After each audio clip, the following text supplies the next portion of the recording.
The following is a Red Apple Podcast Network presentation. They say this is a big rich town.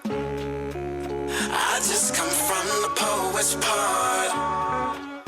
Bright light, city life, I gotta make it. Welcome to Dominic Carter's podcast. This is Dominic Carter's City Hall. Now, here's Dominic Carter. Red Apple Podcast, Talk Radio 77 WABC. You can listen to me, Dominic Carter, weekdays 3 to 4 p.m. Eastern Standard Time, then back again live weeknights at midnight, and Sundays 11 p.m. to 1 a.m. Here we go with the race card and the nonsense. But did you know President-elect Donald Trump played a major role in getting Nelson Mandela to the United States for Mandela's historic trip?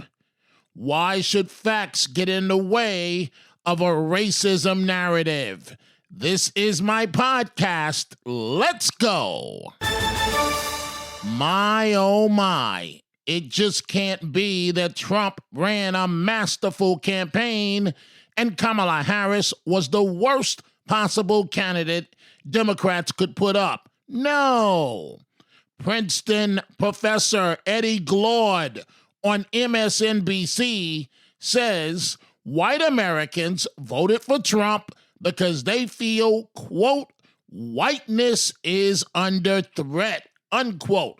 If that's not offensive enough, this great professor, great in his own mind, even says he's confused with all of these racially ambiguous children on Cheerios commercials. Listen for yourself. There's this sense, right, that whiteness, right, is under threat. The demographic shifts. The country isn't what all of these racially ambiguous children on Cheerios commercials are confusing the hell out of me. Right? Eddie, a lot of people voted because their life's too damn expensive, and it was here, and it they was voted for. You're telling me, Stephanie, that all of these people who believe that their lives are that bread is too high and eggs are too high, that they voted for a convicted felon, a guy who said we can grab the pea. I think that a lot they of people, voted for this guy. I'm not defending it, but I think there are tons of people that don't pay attention to, and I'm not defending it, don't pay attention to politics at all. But while we live in the most prosperous country in the world, people are saying life's not fair. I'm not doing well. My son's still living in the basement. I can't seem to get a job. I don't like the status quo. I'm voting for something else. And he was the person. I love you to life. I love you. But I do not believe that. I cannot believe that. And the reason I think you believe it is because you don't want to believe that that's what's really motivating them. It's always the case. People don't want to believe what the country actually is, because if they believe it, they're going to have to confront what's in them. I don't believe that. They voted for a crook, a person who they know is stealing from, just doing everything to undermine the so-called country that they love. And then they're telling us the BS that it's economics. We know that's not true. Haters are always gonna hate. Trump is this, Trump is that. Talk about hitting the ground running and not playing around. Trump is already going down in the history books for appointing the first woman chief of staff ever, and Florida Senator Marco Rubio as the first Latino Secretary of State. But this next item, here we are some 30 years later, and even I didn't know the backstory and Trump's role in it. I was one of only 2 journalists that interviewed Nelson Mandela during his historic 1990 international trip to New York. Ted Koppel of Nightline was the other. Mandela had huge rallies in Harlem, Yankee Stadium, and visited Brooklyn. Nelson Mandela had just spent 27 years in prison before becoming South Africa's first black president. You know who made it possible for Mandela to make the trip from South Africa to New York? Donald Trump. freed up one of his then airplanes. That's how Mandela made it to America. Donald Trump. Trump chartered a 727 from his then Trump shuttle for Mandela's first trip to the U.S. after Mandela was released from prison. Trump, days before the election and all these years later, discussed Mandela's trip, but first only after podcaster and Fox News contributor George Tyrus Murdoch asked him about it. Nelson Mandela and 80 of his constituents were trying to come to the United States. Yeah. The United States government wasn't helping him. No one was helping him. You chartered a 727 plane for their entire trip. Yeah. How is somebody, and it's crazy because you can talk about anything, and why is it hard for you to talk about the things you've done? It runs in your family. Your father helped build a synagogue. I mean, why do we not know those things? It's something that I've never, I love doing it. I don't need praise for it. I don't, we all like a certain level of praise, but I've never, I just like helping people. I help a lot of people, and I enjoy doing it, and I never talk about it. It's nice that you bring it up. I also think it's not a narrative that the press likes talking about, for me. But I think it would help a lot of the American people who have been misled, I myself included. Trump, with podcaster and Fox News contributor George Tyrus Murdoch, Trump's aircraft bringing Mandela to New York. Trump won the election in a great part by expanding his base. More votes from Latinos, African Americans, and Asian Americans. A commendable accomplishment. But you know the saying, you can lead a horse to water, but you can't make it drink. Some voters that historically have been part of the Democratic base are having a hard time letting go, getting off the Democratic plantation. This is one of my callers, our interaction together, Kenny from Newark, New Jersey.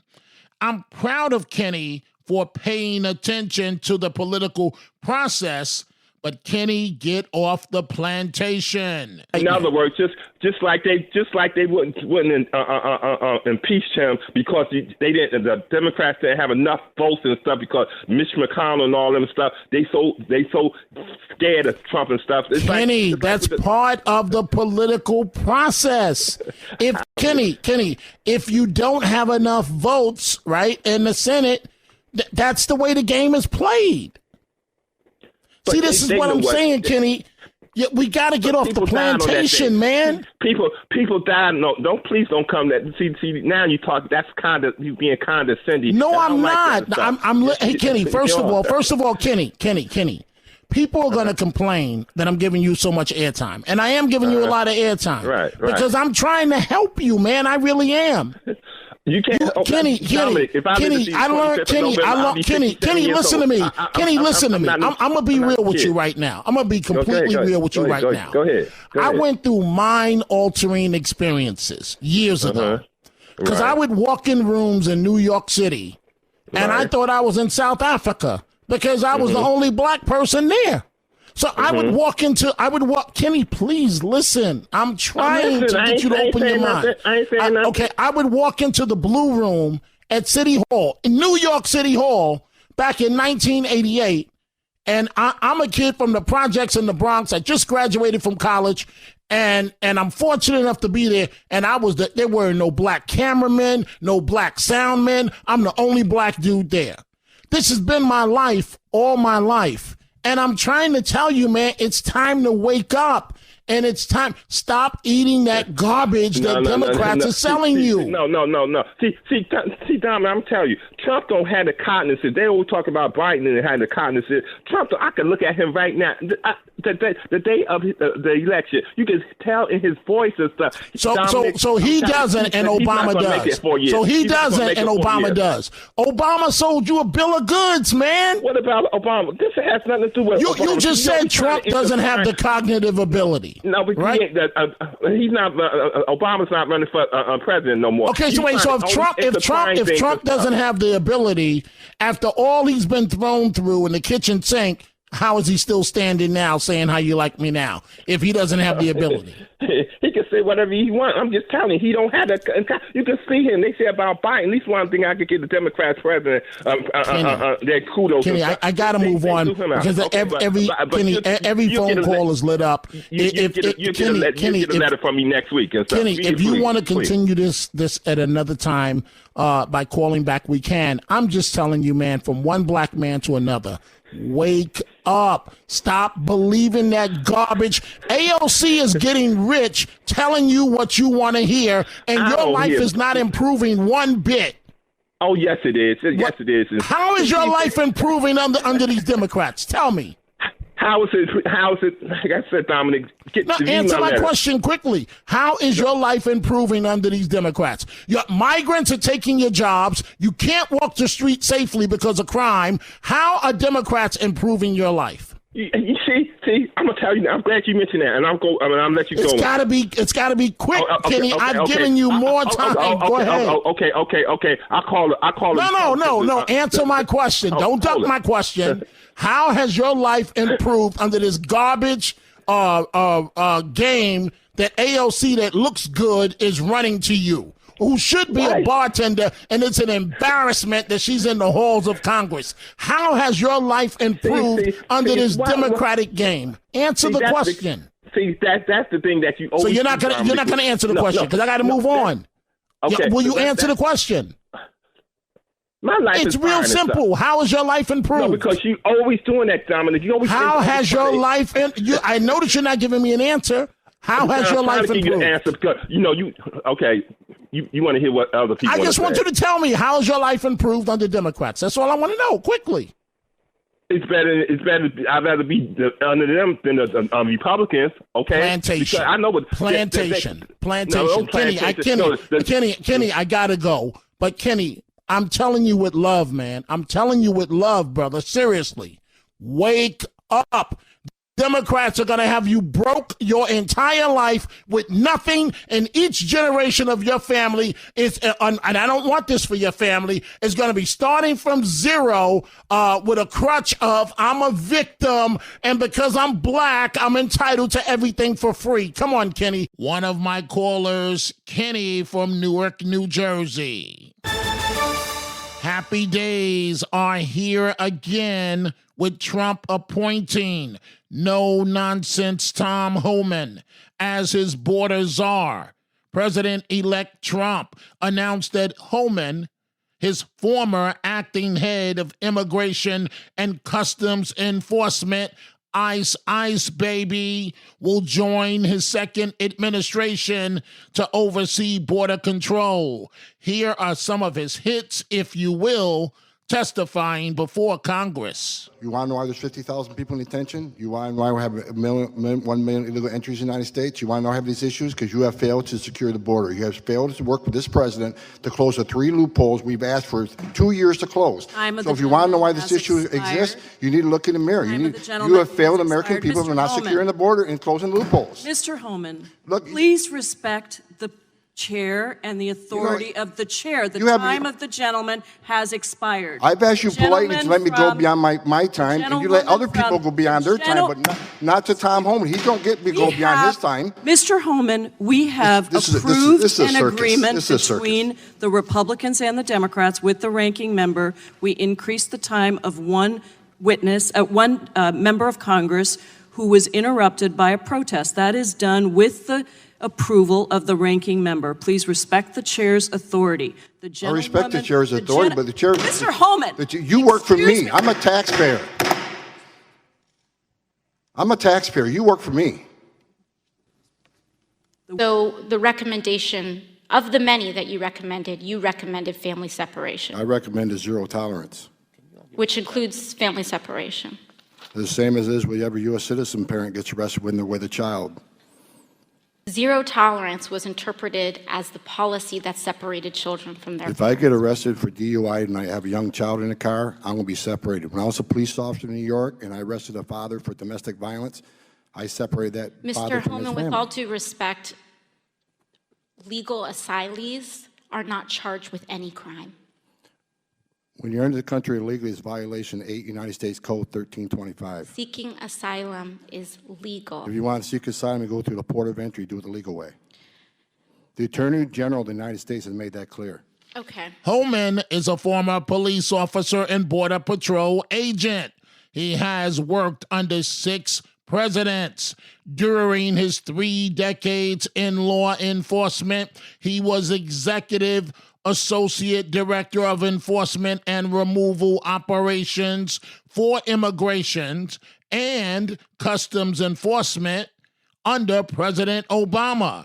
During that administration, ICE carried out a record number of deportations. You go, Holman. Get to work. Now to the folks that make predictions that always seem to get them wrong. Wrong. Check out Bill Maher, who has a show on HBO. Am I going to worry about it? First of all, Phil, because he's not going to win.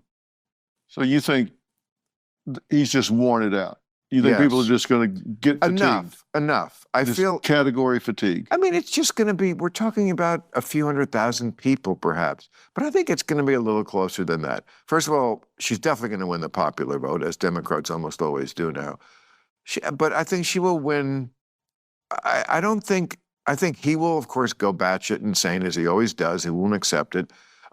His followers, I think, I don't think their heart will really be in it, as it was in 2020. Some of them, there's lots of people who will always be in the bunker with Mrs. Goebbels taking the poison and giving the poison to the children because it's better than living in a world without National Socialism. I make an analogy, but I don't say he's a Nazi. But I think for most people, it's just fatigue. Yes, I think it's time. Wrong. Bill Maher of HBO. Time for members of the media to wake up and smell the coffee. At least Frank Bruni of the New York Times seems to be admitting that. He appeared on MSNBC. You've always been sort of the leading edge of where media is going with Politico, now with Axios. You understand the environment so well.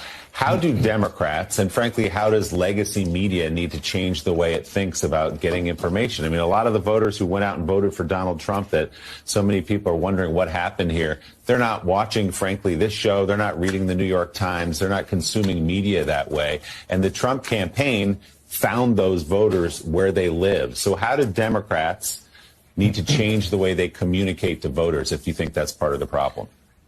For sure. I mean, I think all of us have to come to grips with legacy media is just not as important as it thinks it is.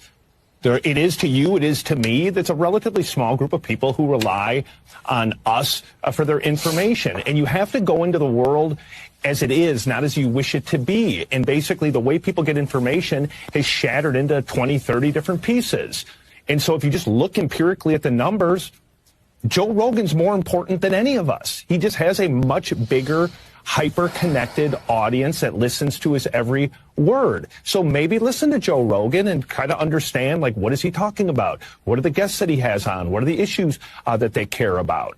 Realize that the gravity of right-wing discourse is now taking place on X. It's not Fox. X is what matters.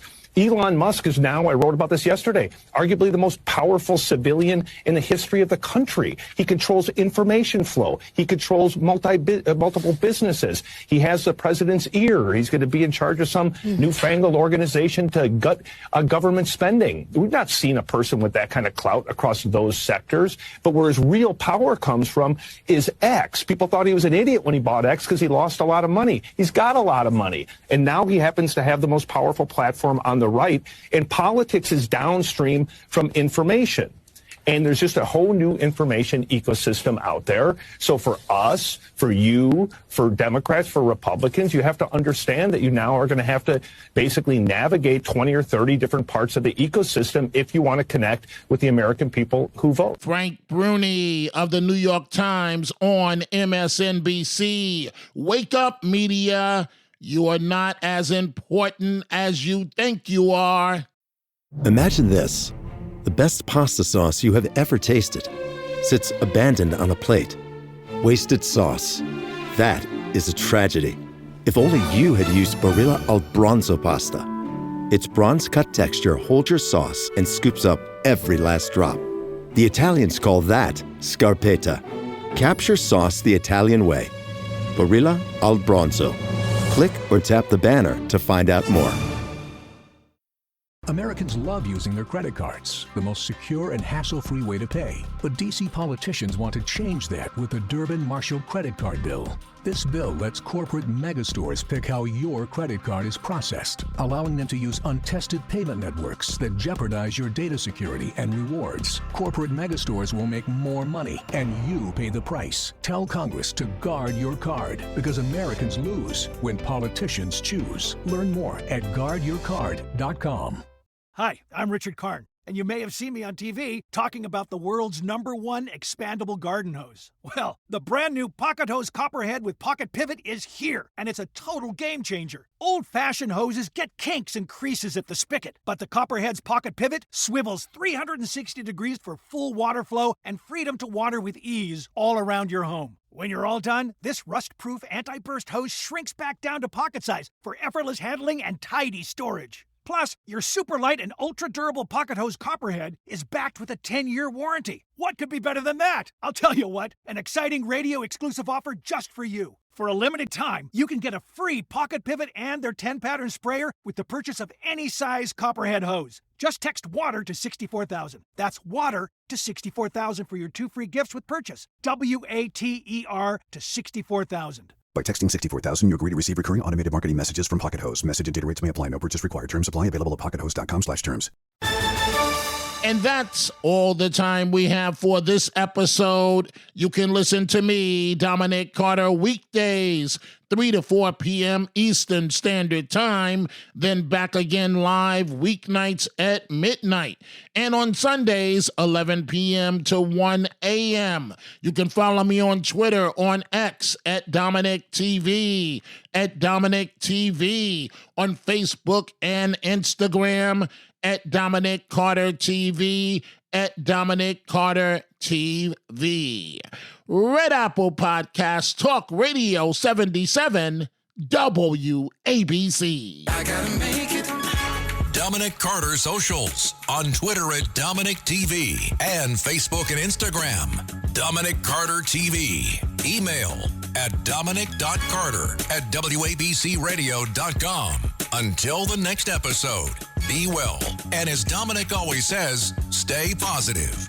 The glass is always half full, never half empty. Dominic Carter City Hall.